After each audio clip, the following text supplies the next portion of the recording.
The following is distributed by the Berean Call.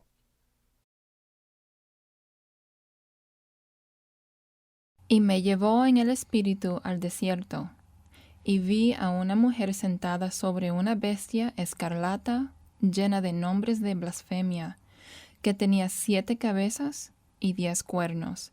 Apocalipsis 17:3. Capítulo 1. Una mujer cabalga la bestia. Las profecías más asombrosas de la Biblia se encuentran en el último libro, conocido como el Apocalipsis o la Revelación, que el apóstol Juan escribió alrededor del año 95 DC después de Cristo. Él declaró que estas visiones del juicio final de Dios para la raza humana, el cual cerraría la historia de la humanidad, las había recibido del Cristo resucitado. Este libro, la última y más grandiosa mirada panorámica en la Biblia respecto al futuro, incluye revelaciones de sucesos resaltantes, algunos ya cumplidos, la mayoría todavía futuros, pero todos increíbles y terribles. De todas las visiones que Juan revela de las cosas que deben suceder pronto, Apocalipsis 1:1, ninguna es tan intrigante y asombrosa como la que registra en el capítulo 17. Allí vemos una bestia espantosa, de color escarlata, con 7 cabezas y 10 cuernos. Esta no es la primera vez que ha aparecido a profetas de la Biblia. Por la descripción, evidentemente es la misma criatura aterradora de la que se ha hablado ya 3 veces. Juan la había visto 2 veces. Daniel también la había visto 600 años antes. Pero de pronto algo ha cambiado en esta última visión. En sus anteriores apariciones en la Escritura, la bestia siempre era el centro de atención y se presentaba sola. Pero ahora aparece con una jinete sobre la espalda. Parece increíble que alguien se atreviera a montar semejante bestia, y más aún que pudiera hacerlo. Sin embargo, allí está ella, tranquila y evidentemente en control, sobre una criatura indescriptible que devora al mundo. ¿Ella? Sí, ella. Una mujer cabalga la bestia.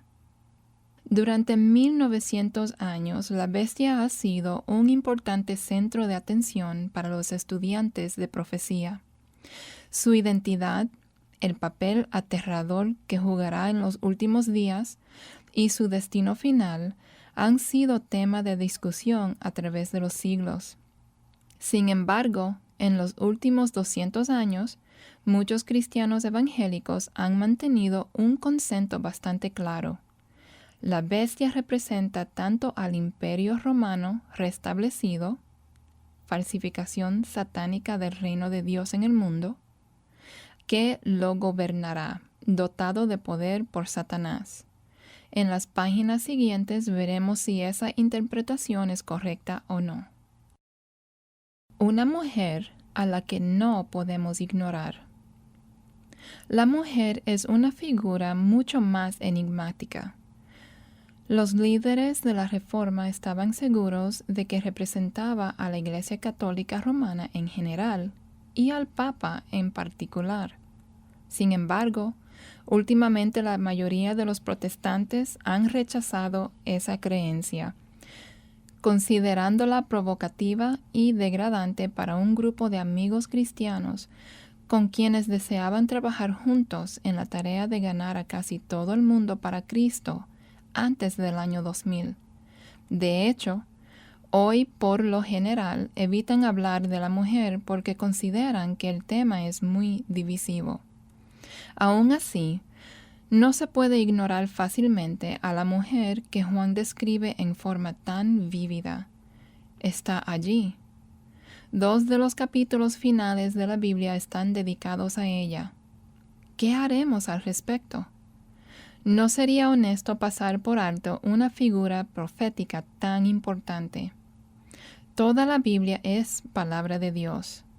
No tenemos derecho a cerrar los ojos a Apocalipsis 17 y 18, así como no lo tenemos respecto a Juan 3, 16. Indudablemente, la mujer es la figura central en estos dos capítulos importantes, un personaje principal en el drama de los últimos días. El apóstol Juan le presta más atención a ella que a la bestia que cabalga. Y el que ella cabalgue la bestia, una bestia tan importante que literalmente ocupa el lugar central en la profecía bíblica, demanda especial atención. No podría ser más claro que el secreto de la identidad de esta mujer y el papel que jugará. Es una clave primordial para comprender las profecías bíblicas sobre el reino del Anticristo y los acontecimientos que conducen a la segunda venida de Cristo. La profecía más asombrosa de la Escritura. En las páginas siguientes mostraremos que el apóstol Juan estableció la identidad de la mujer minuciosamente y más allá de toda duda razonable. Veremos que la visión de la mujer es una de las profecías más extraordinarias e importantes de la Escritura. Las revelaciones que el Espíritu Santo le dio a Juan respecto a esta mujer lo dejaron realmente asombrado. Hoy en día, dichas revelaciones no son menos asombrosas. Gran parte de la visión de Juan se ha cumplido ya en la historia y, por tanto, puede verificarse sin duda alguna. Basados en la información que provee Juan, determinaremos la identificación de la mujer en forma cuidadosa e inequívoca. Quizás muchos lectores censuren nuestras conclusiones, pero ninguno podrá refutarlas. La verdad respecto a la mujer que cabalga la bestia es una de las profecías más asombrosas en la Escritura. Decimos específicamente en la Escritura porque profecías significativas que se declararon muchos siglos atrás y luego se cumplieron pertenecen singularmente a la Biblia. No son conjeturas sin valor hechas por algún medium, sino que involucran sucesos mundiales importantes que están registrados en la historia en forma irrefutable. La visión de la mujer que cabalga la bestia provee información en cuanto a acontecimientos que han plasmado la historia mundial en el pasado y que determinarán profundamente el destino de la humanidad en el futuro. En realidad, ella está montada no solo sobre la bestia, sino sobre la culminación de siglos de profecía relacionada con la Biblia. Un asunto de credibilidad. ¿Le estamos dando a la visión de Juan un carácter sensacionalista? ¿Por qué debemos preocuparnos hoy por su interpretación? El asunto de la validez puede establecerse fácilmente. La mayoría de las profecías de la Biblia se han cumplido. Por tanto, examinar ese registro es más bien algo simple y claro. Por el bien de aquellos que dudan y para fortalecer la fe de los que creen, debemos recorrer brevemente el asombroso mundo de la profecía bíblica. Demostraremos lo siguiente: que las profecías han sido exactas y que no es posible atribuir su cumplimiento a la casualidad. Que la evidencia nos garantiza que no estamos perdiendo el tiempo al examinar profecías concernientes al futuro, y que la mujer sobre la bestia ciertamente tiene mucho que decirnos acerca del futuro. Una vez cumplido ese objetivo, dirigiremos nuestra atención a Apocalipsis 17 y 18 y trataremos el tema de la identidad y el papel que jugará en el futuro la mujer que cabalga la bestia, confiados en que la visión se cumplirá tal como la revela Juan. La mayor parte de la información que presentaremos no resultará una lectura placentera. Quizás perturbe al lector y ponga a prueba su fe, y muchos la negarán, pero será la verdad plenamente documentada. Además, es una verdad que toda persona en este planeta Tierra, en especial los que se consideran cristianos, y, sobre todo, los católicos romanos, necesitan conocer. Nos compadecemos en particular de los católicos romanos sinceros, quienes confían tanto en su iglesia que han aceptado lo que la jerarquía les ha dicho, sin estudiar la historia para conocer toda la verdad. Nuestra esperanza y oración es que los hechos históricos que presentamos sean minuciosamente examinados con los datos registrados y que muchos devotos seguidores de Roma enfrenten la evidencia. Acordaos de las cosas pasadas desde los tiempos antiguos, porque yo soy Dios y no hay otro, que anuncio lo porvenir desde el principio, y desde la antigüedad lo que aún no era hecho, que digo, mi consejo permanecerá, y haré todo lo que quiero. Isaías 46, del 9 al 10. Capítulo 2. Una razón para creer. La profecía bíblica es la clave para entender el pasado y también el futuro. Aunque a los escépticos les parezca una declaración absurda, es fácil demostrarlo. Puesto que ya se han cumplido la mayoría de las profecías registradas en la Escritura, simplemente tenemos que determinar si las profecías bíblicas son fidedignas o no. A través de la Biblia hay dos temas proféticos principales. 1. Israel. Y 2. El Mesías que viene a Israel y por medio de éste al mundo, como el Salvador de toda la humanidad. Casi todas las demás profecías giran alrededor de estos dos temas centrales y en ellos encuentran su significado, ya se trate del arrebatamiento de la Iglesia o del Anticristo, de su gobierno y religión mundial venideros, de la batalla de Armagedón, de la segunda venida de Cristo o de algún otro acontecimiento profetizado. La Biblia es absolutamente la única que presenta estas profecías, las cuales comenzaron hace más de 3,000 años y que registra con detalles específicos. Más o menos el 30% de la Biblia contiene profecía.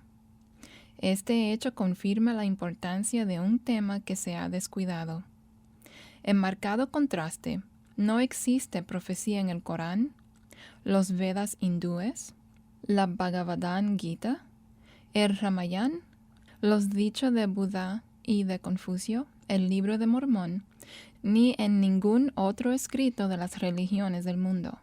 Este solo hecho constituye un sello innegable de la aprobación divina sobre la fe judeocristiana, del que carecen las otras religiones. A diferencia de los demás escritos, el relato fidedigno del cumplimiento de las profecías bíblicas es suficiente para autenticar la Biblia como la única e infalible palabra de Dios. Profecía, la gran prueba. Hay muchas razones importantes por las que tenemos la profecía bíblica. En primer lugar, las profecías cumplidas proveen una prueba irrefutable de la existencia de Dios, quien inspiró a los profetas. Al predecir los principales sucesos de la historia mundial, siglos y aún miles de años antes que sucedan, el Dios de la Biblia confirma que es el único Dios verdadero, el creador del universo y de la humanidad, el Señor de la historia, y que la Biblia es la palabra infalible que Él nos ha dado para comunicar sus propósitos y el camino de salvación a todos los que crean. Esta prueba es tan simple que un niño puede entenderla, pero tan profunda que ni el genio más notable puede refutarla. Por tanto, la profecía juega un papel importante para revelar el propósito que Dios tiene para la humanidad. También identifica en forma irrefutable el verdadero Mesías o Cristo y desenmascara al anticristo, el impostor de Satanás, para que ninguno que tome en cuenta la palabra de Dios sea engañado por él. Así como la profecía se encuentra solo en la Biblia, también se refiere solo a Cristo. Ninguna profecía predijo la venida de Buda, Mahoma, Zoroastro, Confucio, Joseph Smith, Mary Baker Eddy, de los populares gurús hindúes que hoy han invadido el occidente, ni de ningún otro líder religioso, quienes carecen de las credenciales que distinguen a Cristo Jesús. Sin embargo, hay más de 300 profecías en el Antiguo Testamento que identifican al Mesías. Siglos antes de su venida, los profetas hebreos establecieron numerosas y específicas características que distinguirían al Mesías. El cumplimiento detallado de estas profecías en la vida, muerte y resurrección de Jesús de Nazaret demuestra indiscutiblemente que Él es el prometido, el verdadero y único Salvador. Puesto que estos dos temas principales de la profecía bíblica, Israel y el Mesías, los estudiamos en otros de mis libros, principalmente en How Close Are We? O ¿Qué tan cerca estamos? Aquí solo trataremos de ellos brevemente. En Isaías 43:10, el Dios de Israel declara que los judíos son sus testigos ante el mundo para declarar que Él es Dios. Esa es la verdad, aunque en la actualidad el 30% de los israelitas dicen ser ateos, y a la mayoría de los judíos jamás se les ocurriría decirle al mundo que Dios existe. Sin embargo, debido al asombroso cumplimiento histórico de lo que Dios dijo que le sucedería a este pueblo especial, ellos son testigos de la existencia de Dios para sí mismos y el mundo. El pueblo escogido, su tierra y destino. Aunque muchas predicciones de los profetas concernientes a Israel todavía tienen que cumplirse, 9 profecías importantes sobre detalles específicos e históricamente comprobables ya se han cumplido tal como se predijeron hace siglos. 1. Dios le prometió a Abraham. Génesis capítulo 12, 1, capítulo 13, 15, capítulo 15, 7 y otros. Una tierra con fronteras claramente definidas. Génesis 15, 18 al 21. Dios renovó esa promesa a Isaac, el hijo de Abraham. Génesis 26, del 3 al 5. A su nieto Jacob. Génesis 28, 13. Y a sus descendientes para siempre. Levítico 25, 46. Josué 14, 9 y otros. 2. Es un hecho histórico que Dios llevó a este pueblo escogido. Éxodo 7, del 7 al 8. Deuteronomio 7, 6. Capítulo 14, 2 y otros. A la tierra prometida, lo que constituye en sí una asombrosa historia de milagros. 3. Cuando el pueblo judío entró a la tierra prometida, inmoralidad como los antiguos habitantes de esa tierra, a quienes destruyó por su impiedad. Deuteronomio 9:4. También los echaría a ellos. Deuteronomio 28, 63. Primero de Reyes 9:7. Segundo Crónicas 7:20 y otros. Esto fue lo que sucedió, como lo demuestra irrefutablemente la historia. Hasta aquí el relato no tiene nada de extraordinario. Otros pueblos creyeron que cierta zona geográfica era su tierra prometida, y después de entrar en ella, los enemigos los expulsaron. Sin embargo, las 6 profecías siguientes y su cumplimiento están ligados en forma singular a los judíos. El cumplimiento de estos sucesos, como fueron profetizados, no pudo haber ocurrido por casualidad. 4. Dios declaró que su pueblo sería esparcido por todos los pueblos, desde un extremo de la tierra hasta el otro extremo. Deuteronomio 28, 64, Primero de Reyes 9, 7, Nehemías 1, 8, Amós 9, 9, Zacarías 7, 14 y otros. Y así sucedió. Los judíos errantes se encuentran en todas partes. La precisión con que las profecías se refieren solo a los judíos es cada vez más extraordinaria al ver el cumplimiento de una tras otra, resultando irrefutable el argumento en favor de la existencia de Dios, porque la forma en que Él trata con su pueblo escogido. 5. Dios advirtió que donde quiera que fueran, serían motivo de horror, de refrán y de burla a todos los pueblos. Deuteronomio 28, 37, Segundo de Crónicas 7, 20, Jeremías 29, 18, 44, 8 y otros. Increíblemente, esto es lo que han experimentado los judíos a lo largo de la historia, tal como la generación actual lo sabe muy bien. Las difamaciones, calumnias y burlas, el odio conocido como antisemitismo, no solo entre los musulmanes, sino aún entre los que se llaman cristianos, es una realidad histórica persistente y singular del pueblo judío.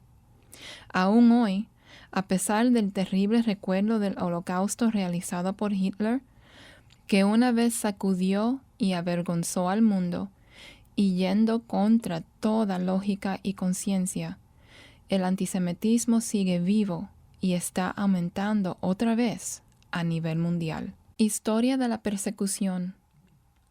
Los profetas declararon que este pueblo esparcido no solo sería difamado, denigrado y discriminado, sino que 6. Lo perseguirían y matarían como a ningún otro pueblo sobre la faz de la tierra. La historia es testigo elocuente de que precisamente esto han sufrido siglo tras siglo donde quiera que han estado. Ningún otro grupo étnico o nacional ha experimentado algo que se aproxime siquiera a la pesadilla de terror, humillación y destrucción que los judíos han soportado a lo largo de la historia en manos de los pueblos entre los que vivieron. Un motivo de vergüenza es que muchos que declaraban ser cristianos y, por tanto, seguidores de Cristo, quien fue judío, estuvieron al frente de la persecución y matanza de los judíos.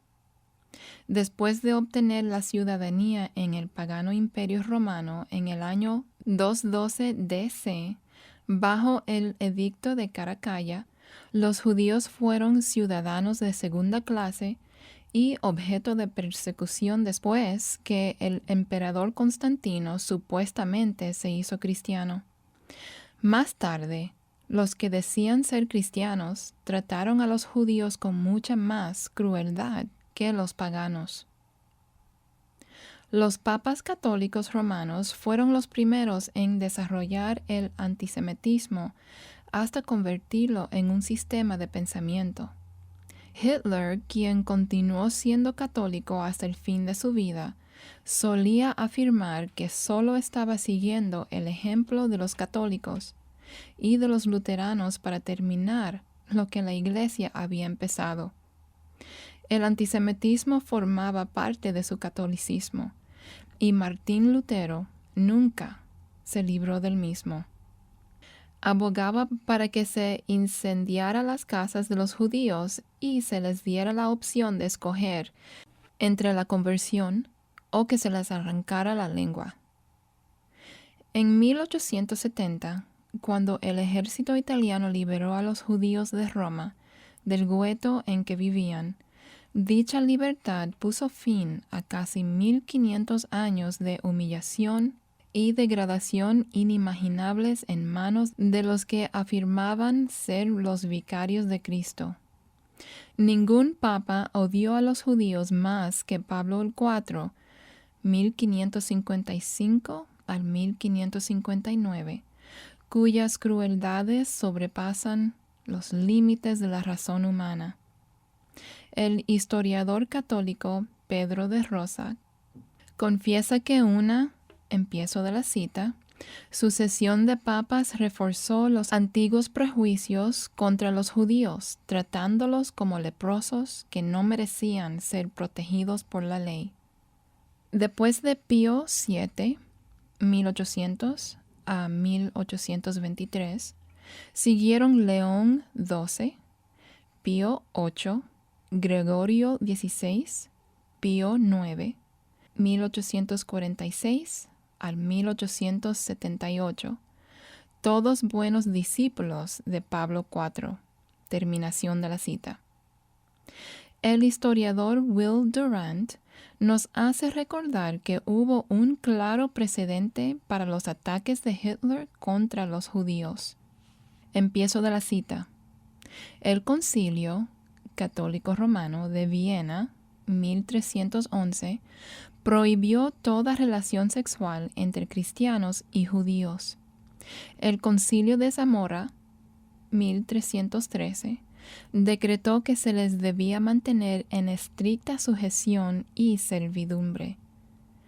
El Concilio de Basilea, 1431 al 1433, renovó decretos canónicos que prohibían que los cristianos se asociaran con judíos, e instruyó a las autoridades seculares, como la Iglesia misma por mucho tiempo había puesto en vigor en Roma y en los estados papales, que confinaran a los judíos a ciertos barrios separados, guetos, que los obligaran a usar una insignia que los distinguiera. Antes había sido un sombrero amarillo, y que los forzaran a asistir a lugares para escuchar sermones con el propósito de convertirlos. Terminación de la cita. Preservación y renacimiento. Dios declaró que a pesar de la persecución y matanza periódica que sufrirían los judíos, 7. Él no permitiría que su pueblo escogido fuera destruido, sino que los preservaría como un grupo étnico nacional identificable. Jeremías 30, 11, capítulo 31, 35 al 37, y otros. Los judíos tenían toda razón para casarse con personas de otras razas, cambiarse los nombres y ocultar su identidad por todo medio posible a fin de evitar la persecución. ¿Por qué debían preservar su linaje si no tenían territorio? Si la mayoría de ellos no creían en la Biblia literalmente, y si la identificación racial imponía solo las más crueles desventajas. No tenía sentido impedir los matrimonios interraciales, y hubiera parecido inevitable que los judíos fueran absorbidos por los pueblos entre los que vivían, quedando hoy solo un pequeño vestigio de los judíos como un pueblo distinto. Después de todo, estos exiliados, despreciados por muchos grupos, han estado diseminados por todos los rincones del mundo durante 2500 años, desde la destrucción de Jerusalén por Nabucodonosor en el año 586 AC. ¿Podía la tradición ser tan fuerte sin una fe real en Dios? Después de todos esos siglos y contra todas las probabilidades, los subjudíos son aún un pueblo identificable. Este es un fenómeno extraordinario, sin paralelo en la historia y absolutamente propio de este pueblo. Para la mayoría de los judíos que vivían en Europa, la ley de la Iglesia Católica hacía imposible el matrimonio interracial si la persona no se convertía al catolicismo romano. En este aspecto, la Iglesia Católica Romana jugó también un papel infame. Bajo el gobierno de los papas, durante siglos fue delito capital que una persona judía se casara con una cristiana, impidiendo tal casamiento mixto aún para los que lo deseaban. La Biblia declara que Dios determinó que mantendría a su pueblo escogido apartado para él. Éxodo 33:16, Levítico 20:26 y otros. Porque 8. En los últimos días, antes de la segunda venida del Mesías, Él los llevaría de regreso a su tierra. Jeremías 30:10, capítulo 31, 8 al 12, Ezequiel 36:24 y capítulos 35 al 38 y otros. Esa profecía y promesa tan esperada se cumplió con el renacimiento de la nación de Israel en su tierra prometida. Ocurrió finalmente en 1948, casi 1900 años después de la diáspora final, cuando los ejércitos romanos de Tito destruyeron a Jerusalén en el año 70 DC. Esa restauración de una nación después de 25 siglos es en verdad asombrosa, un fenómeno sin igual en la historia de los pueblos, que no se puede explicar con una causa natural y mucho menos la casualidad. Más extraordinario aún es que 9. Dios declaró que en los últimos días, antes de la segunda venida del Mesías, Jerusalén sería una copa que hará temblar, una piedra pesada a todos los pueblos. Zacarías 12, del 2 al 3. En los días en que Zacarías pronunció esta profecía, hace 2500 años, Jerusalén yacía en ruinas y estaba rodeada por desierto. Así permaneció siglo tras siglo. La profecía de Zacarías parecía ser una locura aún después del renacimiento de Israel en 1948. Hoy, sin embargo, tal como se predijo, un mundo de casi 6 millones de personas tienen los ojos puestos en Jerusalén, temerosas de que la próxima guerra mundial, si llega a declararse, se libre por esa pequeña ciudad. El cumplimiento de esta profecía es realmente increíble.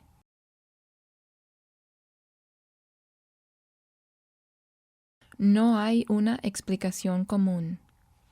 Israel ocupa casi una sexta parte del 1% del territorio que poseen los árabes.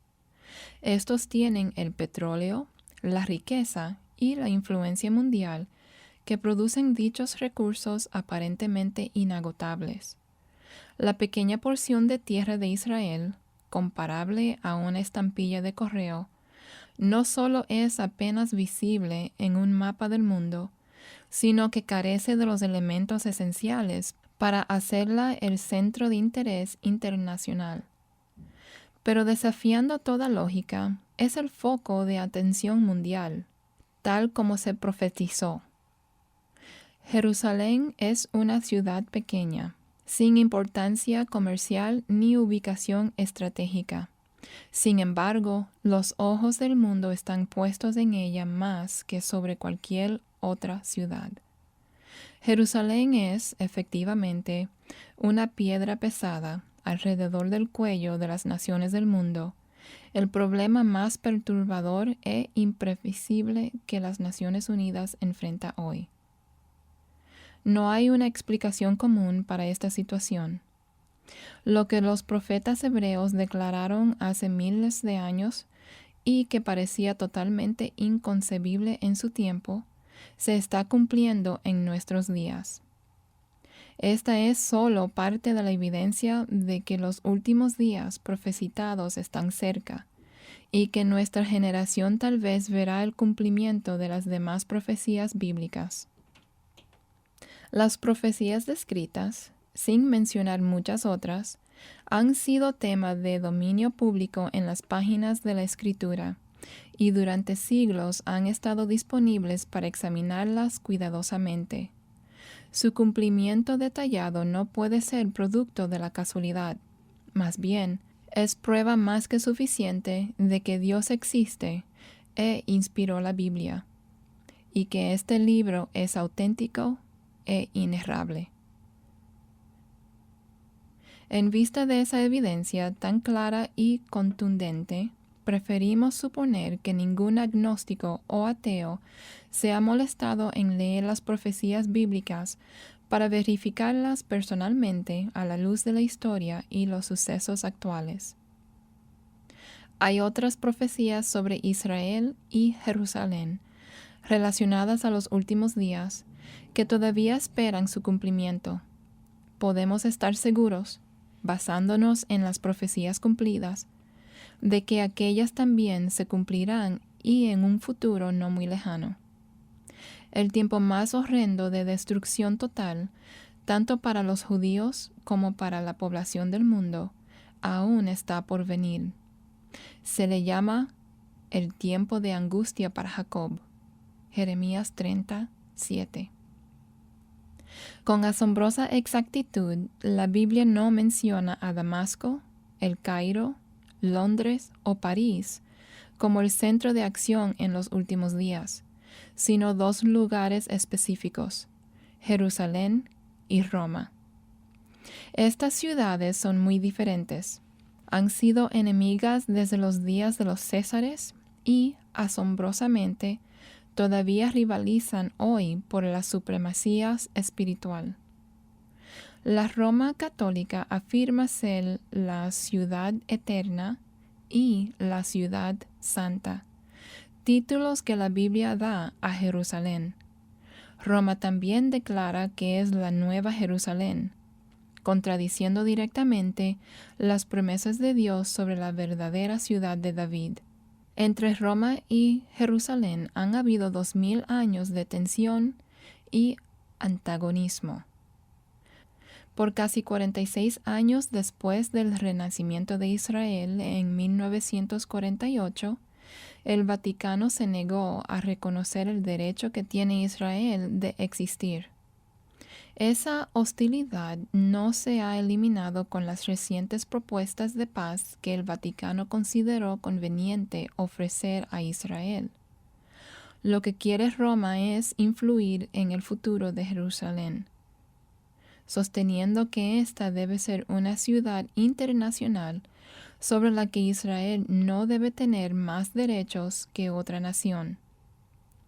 Con increíble exactitud, la Biblia señala a Jerusalén y a Roma como puntos centrales de los acontecimientos que se han profetizado respecto a los últimos días.